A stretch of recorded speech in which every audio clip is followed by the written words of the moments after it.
We've got some basketball and football to talk about with Clay Henry, our friend and publisher of Hawgs Illustrated. Clay, a happy new year to you. I know I saw you New Year's Day, but we might as well say it over the airwaves again. How you doing?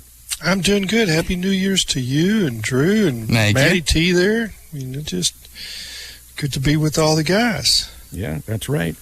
So we're ringing alarm bells for basketball right now. It feels you shouldn't. Not every loss is the same, right? You shouldn't be losing at home to Vanderbilt. Shouldn't be allowing 75 points to Vanderbilt. That game yesterday goes in the pretty bad loss category, right? I thought it was, yeah, and I didn't see anything that changed my opinion that their defense is suspect and they don't have true guard scoring. I mean, I don't really consider Umude. I mean, you look at the box score and they list him as a guard and Tony as a guard. They're not guards. He jumped and center. That's part of the problem because their guard defense is what's suspect. You can't ask forwards to cover guards, and that's what they're trying to do. It's an interesting. I mean, that's right, and that has nothing to do with chemistry of this team defensively. It's just having a little trouble guarding at a certain point on the floor, and you do. I mean, gosh, I lost track of all the open threes that Vanderbilt had really good looks at yesterday. Yeah, I mean, if you really want to just oversimplify it, Vanderbilt had a timeout with 1 second left in the first half and got a layup. Arkansas had a timeout with 1 second left, or 1.2, and they got a quickly launched three from JD. I mean, it wasn't a bad shot, but it wasn't a layup. That's what Vanderbilt got. So you have to give Stackhouse a real plus for the way he handled that.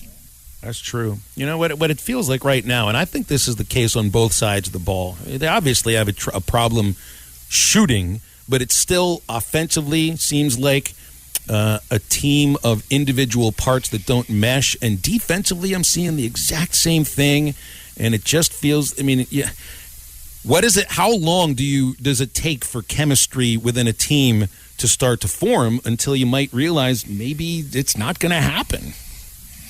Yeah, and I mean, when you do this grand deal of the transfers and all that, there might be a time or two where it doesn't all come together. I mean, Musselman's really good at it. There's no doubt, and I mean, I think everybody had confidence that this was all the right pieces, and then he would put them together and they would fit. But sometimes I guess it's not going to happen. I don't know. Kentucky has the one and done plan. They sometimes it looks really good. They get all the pieces put together and have a 1 year team, and then they all head their different ways, and then sometimes it didn't. Last year it didn't. I mean, it just didn't work. And those were nice looking pieces, right? I mean, you wanted all of them, but excuse me. Bless you. Devo Davis would seem to be one of the best players on this team, and he was a non-factor last night and played 8 minutes and had some turnovers and just wasn't a factor. And you want him to cover the other team's best guard, right? And he was not a factor. I mean, when he turns the ball over, I guess you got to get him out of the game. His ball handling. But they continue to have turnovers that you just say that's not forced. It's like a guard-to-guard pass outside, and there's somebody overplaying the passing lane, and you throw it, and it's a breakaway the other way. Arkansas's not getting any of those transition points like that, and Vanderbilt botched a couple of those, but you can't give up those plays, and that's poor offense. Yeah, and Clay, I agree with you. I think that sometimes it just doesn't mesh, and sometimes that it just doesn't work out. It doesn't matter how much talent you bring into a room. If all the pieces don't fit right together, then the overall picture is just going to look blurry, and it's not going to look exactly right. But you still got to try to figure out something, some way to fix this, to turn it around. And I might be off base, but should, maybe changing up a pace of play, either, trying to speed up to work on transition or slowing down a little even more to kind of help you on the defensive side, waste a little bit more clock? I mean, could it be something as simple as that, as either, playing at a different pace? Well, I think it comes down to getting stops on defense. You have to stop the ball, and you cannot have penetration. And that's pace, if you want to call it. If you can't get a stop. And I mean, you have to stop the ball from going to the basket. And they may not be getting shots inside, but they're getting kickouts for threes. And this is basketball to me. The team that gets the best shots wins. I mean, it hadn't changed. I mean, there's different ways to do that. There's different players. But if I watch a game and the team that got the best shots, more times than not, unless they just can't shoot, they're going to win. And I thought that the team with the better shots was Vanderbilt. And Pippen, he had 7 turnovers, and they forced him into some things that he didn't want to do. But he got the penetration. He has the skill set to break down a defense. And, that set up Thomas, the guard. I guess he came off the bench and made 5 threes. But they were good looks. And it's like I say, the team with the best shots is going to win. And I do not think that Musselman is giving up. I mean, I think he'll keep doing, like you say, he'll keep trying to find different pace of play, but they've got to put 5 guys on the floor that can stop the ball. And it's been a continuous problem over the last month. That's, the 4 out of 5 losses. That's almost every. I mean, Hofstra took it to the rim over and over and over. And that's beating somebody off the dribble, just straight line dribbles.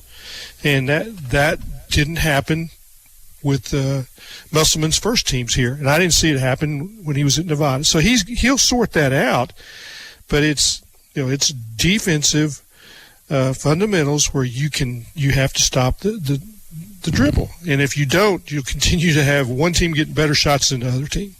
Yeah, and, regardless of the analytics or the way the game's played, you're right. It's pretty much, regardless of what sport you play, it all really comes down to some very simple things, and best shots normally win in basketball. But, Clay, do you know anything more about the Kamani Johnson situation? Obviously, he was back with the team last night. I mean, it just felt so weird.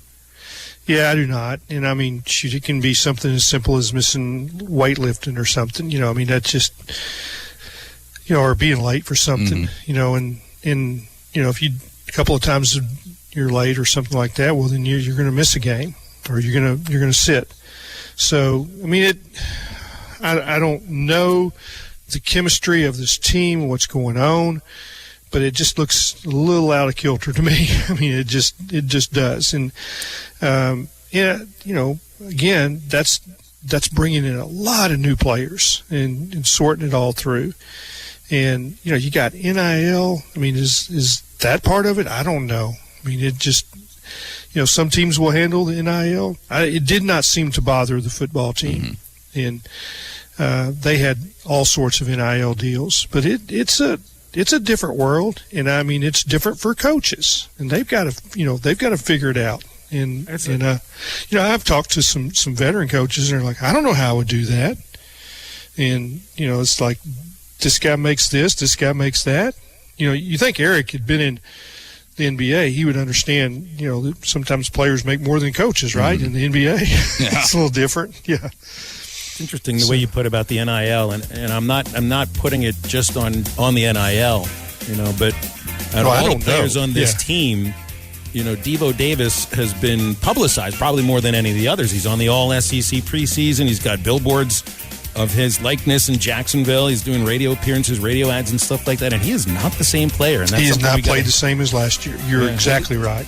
We got to hit on that once we get back from the upcoming break, because I thought Devontae Davis was the heart and soul of this team coming in this year. And, it just hasn't happened. Is it a change of position? Is it, he never knows if he's going to have to, be a point guard one day and a shooting guard the next day. It's responsibility sometimes, the way you look at yourself, especially after 1 year of college basketball. That can change things up. If you got any questions for Clay, you can text them to us at 877-377-6963. We'll come right back. Clay Henry joining us from Hawgs Illustrated and from the Morning Rush and a whole bunch of other things here for this final segment, hour number 1. And a little more on basketball before we hit on the Outback Bowl and what could be coming up for Arkansas football. Because, Clay, we were talking about Devo Davis going into the break. And, isn't it amazing that the guy who hit the biggest shot of the season last year to send Arkansas to the Elite Eight wasn't even on the court yesterday in the final minute when a shot could potentially win you a game. And I know at that point he really had barely played very much, but it says a lot about what's happened this year. I don't think just for Devo, but for this team specifically.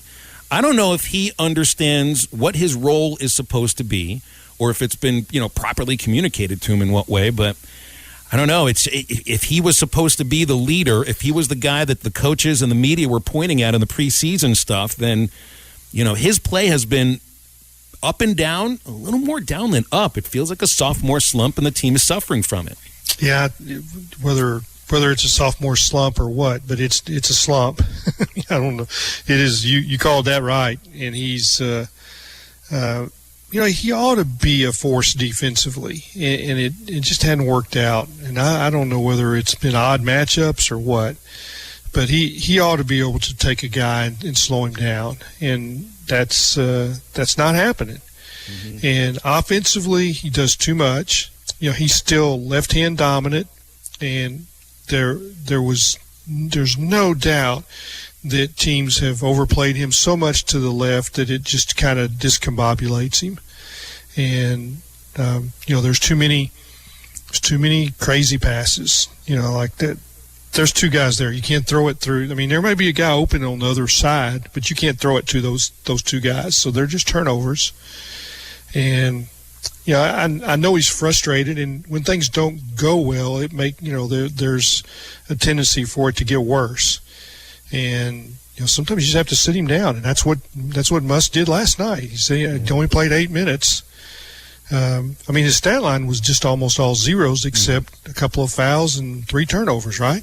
Yeah. Well, leadership it has to take hold on the court, and you can't lead a team if you're not on the court. Well, it's not about tweeting. It's not about calling meetings. It's being on the court, leading by example. And, Clay, we saw that in so many different examples during the football season, and we're still waiting for that in basketball. Yeah, I think you have to be a good player to be a leader, and he's not a good player right now. He was last year, and he can still be that way. But you don't follow guys that aren't doing well. So he can try to lead. The guy's got to want to follow him.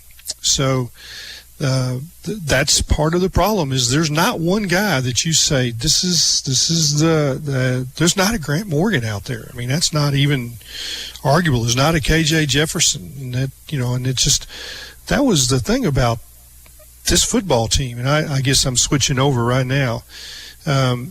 They had about 20 guys that you could say, well, they could be a captain or they could be a leader. Well, then that's when you have a good team, and that's how you go 9-4. And I know that is not a secret. Eric Musselman understands all that, and right now he's got to be the leader because he doesn't have anybody that I see out there that can be that. Mm-hmm. And sticking with football, and you're talking about leadership, and we're going to find out if maybe one of those guys, especially on the defensive side, that could be one of those key leaders is coming back or going to go on to the NFL draft when Bumper Pool. We're going to find that out here in a couple days on Friday. More importantly, if he comes back, is it more importantly as far as leadership role on the defensive side or just, trying to keep that productivity? Because we talked about it here before, how the secondary could possibly be a top 5 secondary next year in the SEC. How important? Which way is it more important to have Bumper Pool back, leadership or productivity? Yeah, I don't know how you even separate the two, but I understand your question. But I think that you need both. And what I just said about it's your best players are your leaders in most cases, and a lot of times your leaders are your best players, and that's what he is. And he is terrific in all ways. In other words, the way he handles himself, the way he is on the field, off the field. He doesn't put his team in jeopardy with risky plays. But he's the middle linebacker in the defense, guys. I mean, that's the most product rich position, on the team. I mean, that's everything, starts right there. So they need him because you would really suffer if you lost all three of those guys. 125 from Bumper, and then like 100 and 101 from the other two guys, Morgan and Henry. 300 something tackles. That's got to be the 70% of the defensive tackles. They'll find some more linebackers, but it would really help if you only had to find one less.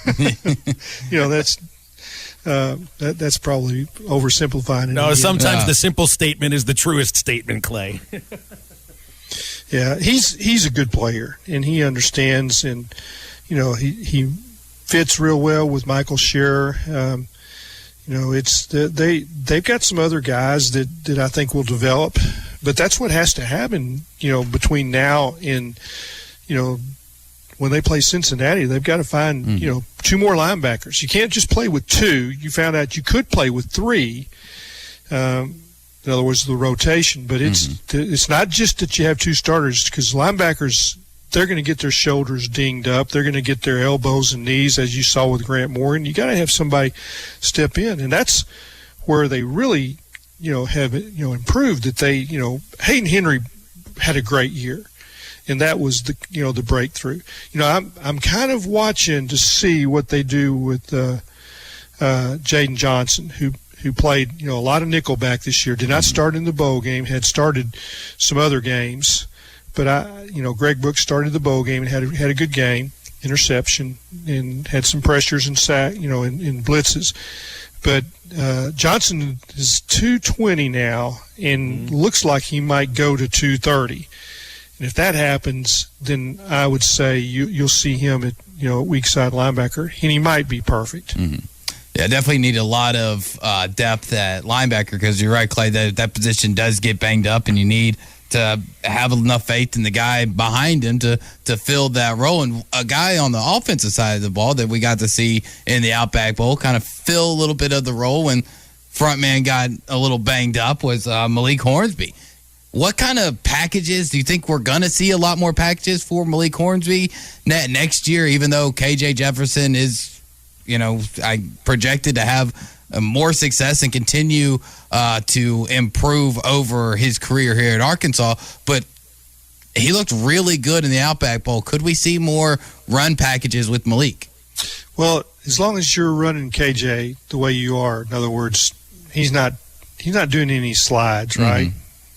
He's going to take some hits, and you better have your two ready to go at that position. That's every team is only as good as their second team quarterback, because in the SEC they have to play at some point.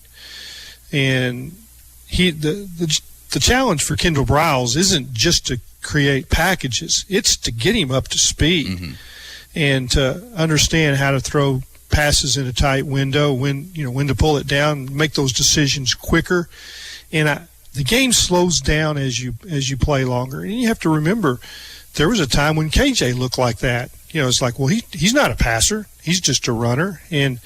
But now Hornsby's got the arm, and he's got plenty of zip on the ball, and can throw it on a line and can throw it a long ways. But I would guess that the job is really to bring him up to speed where he can run the whole package, and they can find some stuff for him. But it's that's the next step. And if he can't, where is Lucas Coley? And that's the decision that they've got to make this spring. Is if Coley shows signs of being able to run the whole package, is he the guy? And then you find some place for Hornsby to play that helps you. All right, Clay, there's the music. We've hit up against it. Always appreciate talking to you. Thank you for your time, and looking forward to it next week. Guys, always it's fun. Thank you for having me, and for, y'all really are always nice to me. Ask the easy questions. So well, it's because we know that they're incredibly rude to you in the morning show, so we've got to balance okay. it out here. Yeah, it's all right. Yeah, all right. I'm rude to them right back. See y'all later. Has you covered for all the holiday season. More props, odds, and lines than ever before. BetOnline remains your #1 spot for all sports action. Head to our new updated desktop or mobile website to sign up today and receive your 50% welcome bonus with the promo code BELIEVE to receive your bonus. That's BLEAV to receive your bonus. And it's not just football. BetOnline has pro and college hoops, NHL, boxing, UFC, even your favorite Vegas casino games. Don't wait to take advantage of all these amazing offers available for the 2021 season. BetOnline is the fastest and easiest way to bet on all your favorite sports.